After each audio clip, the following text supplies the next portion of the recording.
Salut à tous, bienvenue, c'est Jean-Mi. Aujourd'hui, je vous amène dans un endroit qui n'aurait pas dû être accessible. Un lieu suspendu entre réalité et illusion. Un territoire façonné par d'anciennes forces magiques. On va parler de Betwixt and Between, un jeu pour 1 à 4 joueurs, de durée de partie de 90 à 120 minutes. Le jeu est conçu par Tobias Hall, édité par Hull Hornoin Games et magnifiquement illustré par Liselott Eriksson, dont le style donne immédiatement le ton. Un monde féerique, beau mais inquiétant, comme les contes d'origine. Dans le jeu, nous incarnons des mystiques qui ont franchi la barrière du monde connu pour entrer dans le monde entre les mondes. Et la particularité du jeu, c'est que ce monde n'existait pas avant vous. C'est vous qui le révélez, le construisez et lui donnez sa force. Chaque carte que vous posez devient un fragment d'univers, un tunnel ancestral, une dryade, une forêt déformée, un sanctuaire oublié. Et selon la manière dont vous l'orientez, cette carte n'aura pas du tout les mêmes chemins, les mêmes opportunités, ni même les mêmes sources de magie. Parce que oui, ici, la magie est une ressource vivante. Vous devez l'absorber, la transformer, la canaliser dans votre flux magique pour préparer des sorts et parfois même la sacrifier pour accomplir des rites lunaires qui vous rapportent des points mais vous laisseront un petit peu plus vulnérables.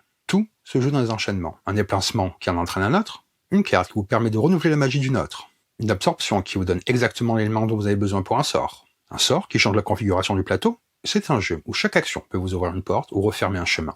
Et ce que j'adore, c'est à quel point tout est cohérent. Le plateau se transforme comme un monde instable, les gemmes circulent comme une énergie brute, les cartes sorts deviennent vos capacités personnelles, les rites imposent un rythme mystique presque sacré.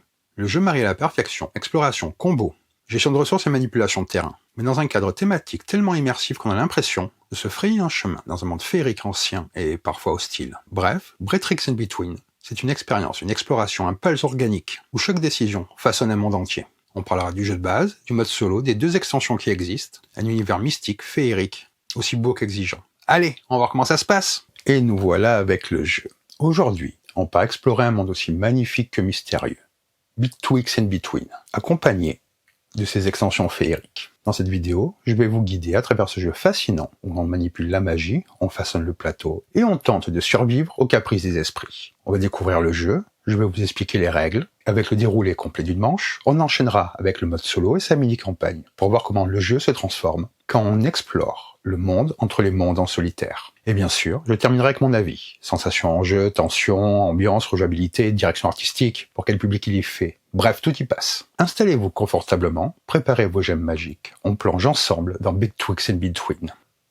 Vous avez enfin trouvé le moyen d'entrer dans le monde entre les mondes. C'est comme ça que commence l'aventure. Bienvenue dans Betwixt and Between, un jeu où vous allez incarner des mystiques qui franchissent la frontière de la réalité pour pénétrer dans un monde étrange, ancien et surtout très très magique.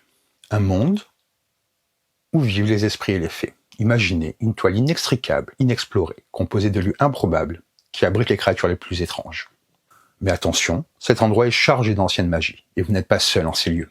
Les joueurs incarnent des mystiques. Ces mystiques se sont frayés un chemin jusque dans un monde inconnu, afin de l'explorer et d'en exploiter l'essence magique. Tout au long de la partie, les joueurs vont révéler l'histoire de leur mystique en jouant des cartes exploration. Ces cartes vont déterminer à la fois les découvertes qu'ils vont faire, mais aussi des rencontres qui vont survenir. Chaque joueur devra habilement jongler entre le placement des cartes et les mouvements de son personnage, pour créer les combinaisons qui lui permettront d'interagir avec les êtres de ce monde et d'absorber de la magie. En utilisant leur flux magique, les mystiques pourront lancer des sorts plus puissants, évoluer et marquer des points. Et au final, seul le mystique le plus compétent et le plus audacieux gagnera la partie. Voilà pour le cadre. Maintenant, passons à la mise en place. Nous allons maintenant préparer le plateau, les cartes et le matériel de chaque joueur. Placez le plateau au milieu de la table de jeu. Dans une partie à 3 joueurs, utilisez une grille de 6 par 6 sur le plateau. Lorsque vous jouez à 2 joueurs, utilisez une grille de 5 par 5.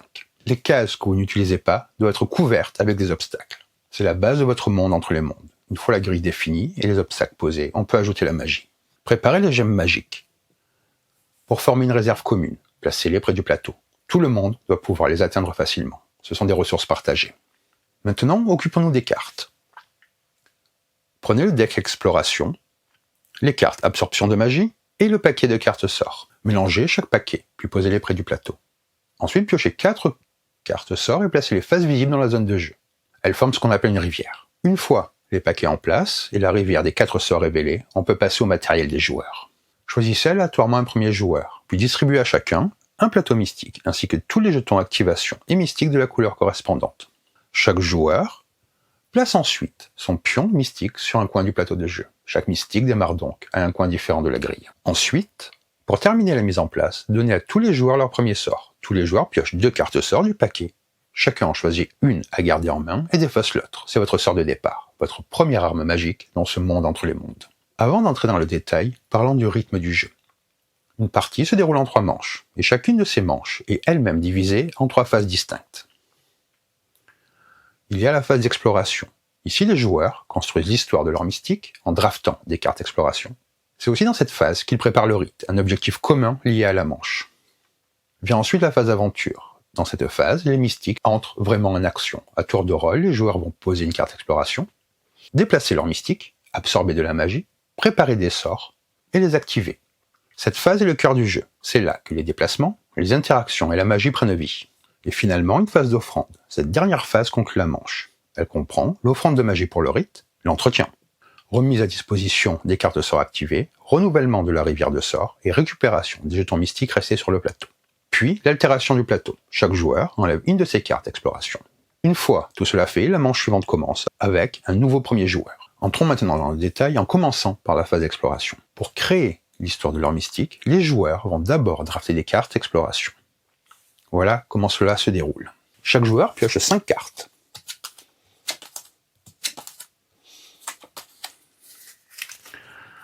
Comme ceci.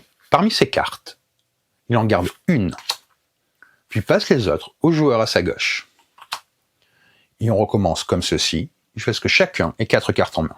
Exception faite à 2 joueurs. Chacun pioche 6 cartes et en garde 4. Toutes les cartes qui ne seront pas utilisées sont placées face marron visible, un peu à l'écart dans la zone de jeu. Ces cartes exploration représentent ce que les mystiques vont découvrir et rencontrer. Chaque choix compte. Ce que vous gardez maintenant influencera directement vos actions en phase d'aventure. Chaque carte exploration possède 3 informations essentielles. Ici et là, ce sont les éléments magiques. Chaque carte affiche une combinaison d'éléments magiques. Les choisir pendant le draft est crucial. Ces éléments ne pourront être obtenus que lorsqu'une carte est posée sur le plateau, et seulement si des gemmes magiques de la couleur correspondante se trouvent sur cette carte. Les gemmes que vous retrouvez ici. Votre mystique absorbera ensuite la magie provenant des cases adjacentes à son emplacement. Ici, nous avons le bonus de découverte. Quand vous jouez une carte exploration, vous recevez immédiatement son bonus depuis la réserve. Ce bonus peut être une carte sort, une carte absorption de magie ou n'importe quel élément magique. C'est un gain instantané obtenu juste en posant la carte. Et ici, l'action de la carte. Enfin, chaque carte comprend une action. Cette action s'active quand votre mystique se déplace sur cette carte. L'effet peut vous permettre par exemple de vous déplacer à nouveau, de récupérer de la magie, de déplacer d'autres cartes, de créer des tunnels ou d'échanger de la magie. Les actions sont variées et influent profondément vos stratégies et vos déplacements. Avant de rentrer dans le détail des actions, il faut comprendre l'ampleur des possibilités. Dans le jeu, il existe 96 cartes exploration.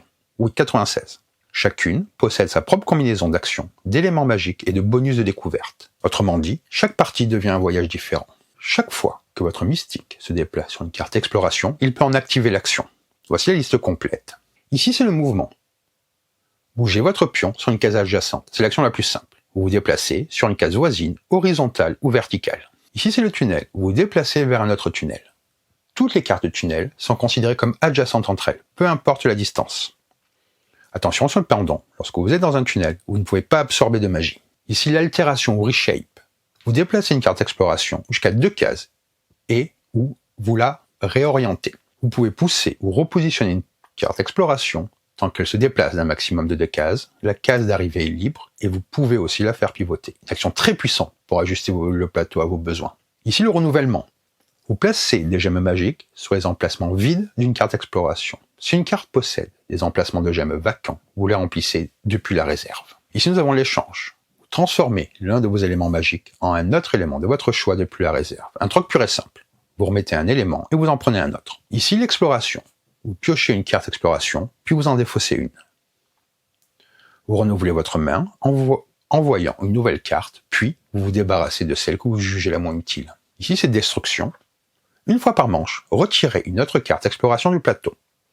Cette action ne peut être utilisée qu'une seule fois par manche, et elle est marquée par un jeton mystique. Lorsque vous détruisez une carte, vous la retirez du plateau, vous retirez toutes les gemmes qui se trouvent en dessus, et vous placez l'un de vos jetons mystiques sur la carte pour rappeler que vous avez utilisé cette action. Et ici l'obstacle. Les mystiques ne peuvent pas aller sur cette case. Un obstacle rend une case infranchissable. il ne peut pas être joué sur une case où se trouve déjà un mystique. Si une carte, sort ou n'importe quel autre type de ressource de carte se trouve à la place d'un symbole action, alors vous recevez un nombre affiché de cartes ou de ressources à la place de l'action. À la fin de la phase d'exploration, il reste un autre élément crucial à préparer, le rite. Le rite est constitué des cartes exploration qui n'ont pas été choisies pendant le draft. Vous retournez ces cartes sur leur face rite, c'est-à-dire la face bleue. C'est-à-dire qu'imaginons, après le draft, nous nous retrouvons dans cette situation avec les cartes qui n'ont pas été utilisées. Dans l'ordre du tour, chaque joueur choisit une carte et la positionne pour former un carré de 2 x 2 cartes. Les éléments magiques qui se trouvent au centre, ici, dans la zone de la pleine lune, sont ceux qui rapportent des points de victoire pour cette manche. Le cas particulier d'une partie à 2 joueurs, chacun pose une carte à son tour jusqu'à compléter le carré. À 3 joueurs, il manque une 4e carte pour compléter le carré. Dans ce cas, le dernier élément est choisi de manière aléatoire par le joueur actif. Il prend une gemme de chaque type dans sa main, les mélange et en tire une au hasard. Cette gemme détermine l'élément magique de la carte montante. C'est-à-dire qu'à 3 joueurs, plutôt que de faire cela, chaque joueur aurait laissé une carte et à la fin, l'élément supplémentaire est celui-là. Les éléments sont les couleurs des gemmes. Par exemple, dans cet exemple-là, le rite est composé de la manière suivante. 2 eaux, un feu et un vent. Voilà, les actions sont maintenant maîtrisées et vous savez comment fonctionne le rite. Passons à la phase aventure. La phase aventure est le cœur battant du jeu. C'est ici que les mystiques se déplacent, absorbent de la magie et façonnent véritablement le monde entre les mondes. Cette phase est riche, dynamique et pleine de choix. Donc, dans l'ordre du tour, chaque joueur va retourner ses jetons activation un par un, dans l'ordre de son choix. Il n'y a qu'une seule contrainte. Le jeton exploration, c'est-à-dire celui-là, doit être joué. Les autres jetons, mouvement et absorption, sont facultatifs. Chaque jeton correspond à une action bien précise. Exploration qui est donc obligatoire. Vous choisissez une carte exploration de votre main, vous recevez immédiatement son bonus de découverte, puis vous la placez sur une case libre du plateau. Par exemple, c'est à moi de jouer. Je décide de poser cette carte ici. C'est une case libre. Et je reçois immédiatement ceci. Ici, c'est le mouvement qui est facultatif. Vous déplacez votre mystique sur une case adjacente. Votre mystique peut réaliser l'action des cartes qu'il traverse. Et comme chaque joueur possède 2 jetons de mouvement, vous pouvez les utiliser en plusieurs fois ou tout d'un bloc, ou ne pas les utiliser du tout. Par exemple, imaginons que je sois ici, je décide d'utiliser ça, j'arrive sur cette carte-là. Je peux faire l'action de la carte qui est un mouvement supplémentaire. L'absorption qui est facultatif. Vous absorbez une gemme magique d'une carte exploration adjacente. Pour que l'absorption soit possible, la gemme doit se trouver sur le côté de la carte, directement face au mystique. Car quand vous posez une carte, là j'aurais dû le faire, je pose comme ceci. Si j'étais ici, par exemple, j'aurais pu utiliser mon jeton absorption pour absorber une gemme que j'aurais pris devant moi. Durant son tour, un joueur peut aussi utiliser des cartes absorption de magie pour récupérer encore plus de gemmes, ou activer ses cartes sort préparées. Je vous en parlerai un petit peu plus tard. Maintenant, entrons dans les détails de l'action exploration, car c'est elle qui façonne littéralement le plateau.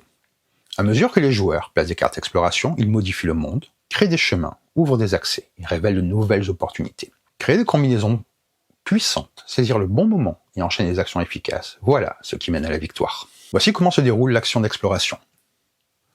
Dès que vous avez choisi, vous recevez immédiatement son bonus de découverte. Ce bonus peut être donc une gemme magique, une carte d'absorption de magie ou une carte sort. Pour les cartes sort, vous pouvez piocher dans le paquet ou choisir l'une des 4 cartes visibles dans la rivière. Dans ce cas, une nouvelle carte est immédiatement révélée pour remplacer celle que vous avez prise. Carte que vous avez placée là au début. Ensuite, vous placez la carte sur le plateau comme je vous ai montré, sur son côté marron, sur n'importe quelle case libre du plateau. Vous pouvez l'orienter comme vous voulez. Mais avec une règle importante, vous ne pouvez pas l'orienter de façon à bloquer complètement un mystique ou de l'empêcher de se déplacer. Le monde entre les mondes est étrange mais pas cruel. Si à cause de la configuration du plateau, aucune case n'est disponible, alors vous pouvez remplacer une carte déjà présente par la vôtre. Ce cas est rare, mais il peut arriver dans les parties avancées. Une fois que votre carte est posée, vous placez ces symboles d'éléments magiques et les gemmes correspondants provenant de la réserve. C'est ce placement qui permettra ensuite au mystique voisin d'absorber la magie. Nous allons maintenant approfondir le fonctionnement du mouvement, qui est une action facultative. C'est l'une des actions les plus flexibles du jeu. À chaque fois que vous activez un jeton mouvement, vous pouvez déplacer votre mystique d'une case adjacente, mais uniquement orthogonalement. Haut, bas, gauche ou droite. Quand vous arrivez sur une carte, vous pouvez utiliser l'action de cette carte. Mais attention, vous ne pouvez pas utiliser l'action de la carte sur laquelle vous avez commencé votre tour, et chaque action ne peut être réalisée qu'une seule fois par tour. Cela signifie que si vous repassez sur une carte, vous ne pouvez pas les réactiver une seconde fois. Vous êtes autorisé à vous déplacer sur une carte déjà occupée par un autre mystique. Le passage est libre, mais pas les effets. Si un mystique adverse se trouve sur la carte, l'action de cette carte est bloquée. Vous ne pouvez donc pas en bénéficier tant qu'il reste dessus. Le mouvement est une action simple. Vous pouvez le suspendre à tout moment pour réaliser une autre action, comme absorber de la magie, explorer, activer un sort, puis reprendre votre déplacement ensuite. C'est un outil tactique très puissant. N'oubliez pas que si j'utilise mon mouvement et que nous sommes comme ceci, cette carte, je ne peux pas y aller car il y a un obstacle. Passons maintenant à l'absorption de la magie, l'un des moyens principaux pour gagner des ressources et alimenter vos sorts. Lorsqu'un joueur absorbe de la magie, il prend une gemme magique d'une carte exploration adjacente à son mystique. Et pour que l'absorption soit possible, la gemme doit se trouver sur le côté de la carte qui fait directement face au mystique. C'est-à-dire, comme je vous ai montré, là, je ne pourrais pas absorber ici, par exemple. Votre mystique doit être exactement en face de la source. Une fois absorbée, la gemme est placée à côté de votre plateau mystique, c'est votre réserve personnelle de magie. Pour absorber une gemme, celle-ci doit être physiquement présente sur la carte. Le simple symbole imprimé ne suffit pas. Il faut qu'une gemme réelle soit posée dessus. Et voilà, maintenant vous maîtrisez le mouvement et l'absorption, deux outils essentiels pour naviguer dans le monde entre les mondes. En plus de toutes les actions déjà vues, se déplacer, explorer, absorber, un mystique dispose de deux outils supplémentaires pour renforcer son tour. Les cartes absorption de magie et l'activation des sorts préparés. Ces options peuvent être utilisées autant de fois que vous le souhaitez, tant que vous en avez les moyens. Lorsqu'un joueur joue une carte absorption de magie, ce sont ces cartes-là que vous récupérez grâce aux cartes exploration. Le cercle noir au centre de la carte représente votre mystique. Vous pouvez orienter la carte dans n'importe quel sens pour choisir exactement vers où vous absorbez. Chaque direction avec une main représente une absorption possible. Une fois la carte utilisée, elle est défaussée. Par exemple là, en étant ici, sans faire mon action d'absorption, mais en utilisant cette carte, je pourrais absorber ici et là si des gemmes sont bien placées. C'est un moyen très efficace d'obtenir rapidement la magie dont vous avez besoin. Vous pouvez activer un sort préparé. Si vous avez déjà préparé un sort lors d'une phase précédente, vous pouvez l'activer à tout moment pendant votre tour. Pour cela, placez simplement la carte sort sur le côté gauche de votre plateau personnel, puis résolvez immédiatement ses effets. Toutes les instructions de ce sort s'appliquent dès cet instant. À la fin de son tour, chaque joueur entre dans ce qu'on appelle la phase d'envoûtement. Cette phase sert à réinitialiser ses jetons d'activation et à préparer de nouveaux sorts en manipulant son flux magique. Et pour rendre la partie fluide, un petit détail important. Pendant que vous effectuez cette phase, le joueur suivant peut déjà commencer sa phase d'aventure. Les deux phases se déroulent donc en parallèle. Que se passe-t-il pendant cette phase? Le joueur retourne ses jetons d'activation face visible. Il peut préparer autant de sorts qu'il le souhaite en créant les motifs nécessaires dans son flux magique, c'est-à-dire la zone dédiée de son plateau mystique. Les sorts que vous préparez seront disponibles dès votre prochain tour. Préparer un sort, c'est tisser un motif avec vos gemmes. Chaque carte indique un motif précis qu'il faut reproduire dans votre flux magique. Pour préparer un sort, vous devez disposer vos gemmes magiques dans le flux de votre manière à recréer le motif dessiné sur la carte. Le motif peut être orienté dans n'importe quel sens. Vous pouvez le faire pivoter comme bon vous semble. Les emplacements vides ne font pas partie du motif. Il n'est pas nécessaire de les laisser vides dans votre flux. Ce qui compte, c'est la forme reproduite par les gemmes. Pour préparer ce sort, je devrais placer ces gemmes-là que j'aurais récoltées avant de cette manière-là. Et je pourrais utiliser l'action qui est indiquée ici. Vous retrouvez les mêmes actions que ce que je vous ai dit plus tôt dans la vidéo. Aucune magie n'est consommée, les gemmes restent dans le flux, et le sort est considéré comme préparé tant que le motif reste présent. Vous pourrez en préparer plusieurs en même temps si les motifs ne se gênent pas. Durant cette phase, vous pouvez réorganiser vos gemmes, modifier votre flux, déplacer vos arrangements. Tout cela est sans aucune conséquence immédiate, mais attention à ce qui va venir. Au début de votre nouveau tour, tous les sorts dont le motif n'est plus présent dans votre flux doit être défaussé, et un sort défaussé n'est plus disponible et ne rapporte pas de points de victoire en fin de partie. Le flux magique vous indique donc quel sort vous pouvez préparer, et ceux que vous êtes capable de maintenir au fil des tours. Une fois ceci fait, nous arrivons maintenant à la troisième phase d'une manche, la phase d'offrande. C'est le moment où chaque mystique va pouvoir consacrer sa magie au rite en cours et marquer de précieux points de victoire. Cette phase débute lorsque tous les joueurs ont posé leur carte exploration pour la manche. Dans l'ordre du tour, chaque mystique a la possibilité d'accomplir une ou plusieurs fois le rite. Pour cela, il doit sacrifier les 4 gemmes demandées, celles qui figurent dans la pleine lune, au centre du carré de rite. Je vous le rappelle,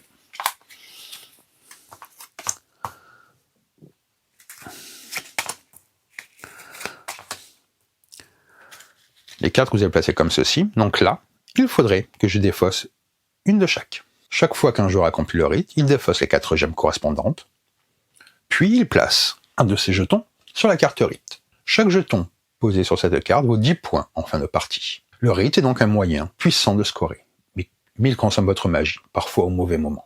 Alors réfléchissez bien avant de faire votre offrande. Une fois que tous les joueurs ont eu l'occasion de participer au rite, on procède à l'étape d'entretien qui prépare la manche suivante. Voilà ce qui se passe. Toutes les cartes sorts visibles dans la rivière sont défaussées. Puis vous révélez 4 nouvelles cartes. Les sorts dont l'effet indique qu'ils peuvent être utilisés qu'une seule fois par manche retournent simplement dans la zone de préparation à la droite du plateau mystique. Ils sont prêts à être préparés de nouveau. Tous les jetons mystiques placés sur les cartes d'exploration pour une action de destruction sont maintenant récupérés par leur propriétaire. Enfin, chaque joueur doit défausser une carte d'exploration du plateau, ainsi que toutes les gemmes magiques qui se trouvent dessus. C'est une étape importante. Le monde entre les mondes se transforme, se reconstruit et se réinvente à chaque manche. Enfin, le joueur assis à gauche de l'actuel joueur devient le nouveau premier joueur. Une nouvelle manche commence. La partie s'achève à l'issue du 3e rite. Chaque joueur va alors comptabiliser son score final en additionnant 3 éléments. Les jetons mystiques placés sur la carte rite, chaque jeton vaut 10 points de victoire. Les points de victoire obtenus grâce aux cartes sorts. Seuls les sorts préparés ou activés comptent. Chaque gemme non dépensée ni placée dans le flux magique rapporte un point de victoire. Le joueur totalisant le plus de points de victoire remporte la partie. Ici, vous avez les points de victoire que rapporte une carte sort. En cas d'égalité, c'est celui qui possède le plus de gemmes magiques qui l'emporte. Le jeu propose également un mode solo, entièrement autonome, qui vous plonge dans une exploration personnelle du monde entre les mondes, voyant comment il se met en place et comment il se joue. Pour commencer, suivez la mise en place pour 2 joueurs, mais avec quelques différences. Vous allez utiliser l'intégralité du plateau, une grille de 7 par 7. Vous ne préparez pas le matériel d'un 2e joueur, seul un pion mystique pour le joueur fantôme est nécessaire. Prenez ensuite une carte de mise en place solo. Choisissez l'un de ces 2 côtés, puis placez votre mystique sur la case marquée d'un cercle noir, et placez le joueur fantôme sur la case marquée d'un cercle blanc. Mélangez ensuite 6 cartes exploration avec les 4 cartes solo, et placez ces 10 cartes face cachée sur la case du plateau indiquée par la carte de mise en place. Votre aventure solo peut commencer. Vous allez suivre les règles du jeu à 2 joueurs avec plusieurs exceptions majeures. Lors de la phase d'exploration, lorsque vient le moment de déterminer le rite, procédez ainsi. Placez 4 gemmes de chaque type dans votre main, ou utilisez n'importe quel récipient opaque. Tirez 4 gemmes au hasard. Ce sont les 4 offrandes nécessaires pour la manche en cours. Mettez les autres gemmes de côté. Elles constituent la réserve spéciale du solo, utilisée dans les phases suivantes. Durant la partie, vous êtes toujours le premier joueur. La phase d'aventure est l'exploration du plateau et du joueur fantôme. Pendant cette phase, 2 mécanismes spéciaux s'appliquent. Chaque fois que votre mystique se trouve adjacent face à une carte exploration face cachée, vous pouvez la retourner, l'orienter comme vous le souhaitez, puis placer dessus les gemmes correspondantes. Vous ne récupérez pas son bonus de découverte. Si la carte révèle une carte vierge, défaussez-la immédiatement. Pour le joueur fantôme, à la fin de chacun de vos tours, piochez une gemme au hasard dans la réserve déterminée lors de la phase d'exploration. Cette gemme détermine la direction de déplacement du joueur fantôme ainsi que la gemme qu'il va retirer du plateau. Le joueur fantôme se déplace toujours vers le symbole magique le plus proche, correspondant à la couleur de la gemme tirée. S'il n'y en a aucun, vous choisissez la direction. En se déplaçant, le joueur fantôme retire du jeu toutes les cartes qu'il traverse, sauf celles qui comportent le symbole obstacle. Et si un obstacle bloque son passage, il part dans la direction opposée. S'il a le choix, il se déplace toujours vers une case contenant une carte d'exploration. À la fin de son mouvement, il retire une gemme du plateau, correspondant à celle tirée dans la réserve. S'il n'y en a pas assez, retirez la gemme la plus proche de votre mystique. Si plusieurs gemmes sont à distance égale, retirez celle qui est également la plus proche de votre pion. Le rythme fonctionne comme en jeu normal avec une différence importante. Si vous ne voulez pas ou ne pouvez pas faire d'offrande, vous devez défausser une carte d'exploration supplémentaire du plateau lors de l'entretien. Cela peut rapidement réduire vos options, choisissez bien. Le mode solo peut être joué en partie autonome ou devenir une véritable campagne de 4 scénarios que vous retrouverez dans le livret de règles, avec objectifs croissants et règles spéciales. Vous avez également un tableau de score qui vous indique dans le livret de règles à quel point vous avez réussi. Parlons maintenant de cette extension, le caprice de la reine des fées. Il y a quelques règles additionnelles. Au début de chaque manche, vous piochez une carte caprice, que vous lisez à voix haute. Ces cartes introduisent de nouvelles règles qui remplacent temporairement certaines règles de base. Elles ne s'appliquent que pendant la manche où elles ont été piochées. Pendant leur tour, les joueurs peuvent également recruter un familier. Pour cela, ils doivent défausser les gemmes indiquées sur le jeton familier de leur choix, ou dépenser 3 poussières magiques si vous jouez avec l'extension Force de la Nature. Lorsqu'un joueur recrute un familier, il place le jeton du familier sur la case où se trouve son mystique. Dès cet instant, il peut l'activer en se référant à la carte spécifique de ce dernier. Chaque familier rapporte également à son propriétaire le nombre de points de victoire indiqués sur le jeton en fin de partie.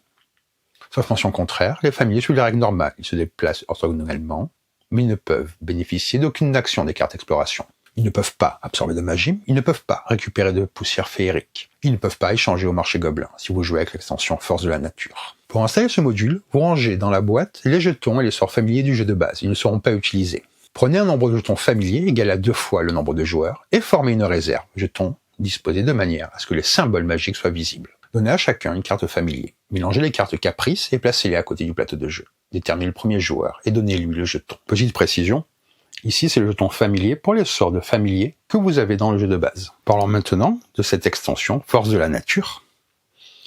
Elle vient avec 38 jetons poussière féerique, 36 cartes exploration, 11 cartes artefacts, 8 cartes sorts de maître et une carte de marché gobelin. Vous commencez par remplacer les cartes aides de jeu par celles de cette extension, puis vous mélangez les nouvelles cartes exploration avec celles d'origine.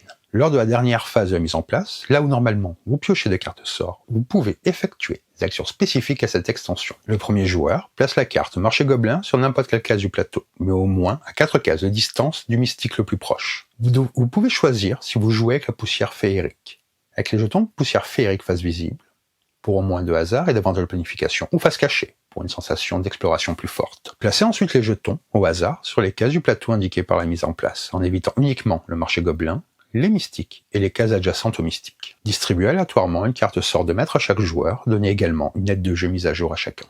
Distribuez à chaque joueur 2 cartes sorts, 2 cartes artefacts. Chaque joueur choisit une carte de chaque. Il défausse les 2 autres. Les joueurs gagnent immédiatement les gemmes indiquées dans le coin supérieur droit de leur artefact. Les joueurs peuvent utiliser l'action de leur carte artefact une fois par tour. Elle se rafraîchit pendant la phase d'entretien, exactement comme une carte sort. Les sorts de maître fonctionnent comme les sorts classiques, mais ils sont plus puissants et limités à un seul par joueur. Quand un joueur pose une carte exploration sur le plateau, si un jeton poussière féerique s'y trouve, il reste en place. Déplacer ou retirer une carte exploration n'affecte pas les jetons poussière féerique. Si vous jouez avec les jetons face cachée, ils se révèlent automatiquement lorsqu'un mystique arrive sur une case adjacente. Les joueurs peuvent récupérer ces jetons en se rendant sur sa case. Ces jetons peuvent être ensuite échangés au marché ou via certaines cartes absorption de magie.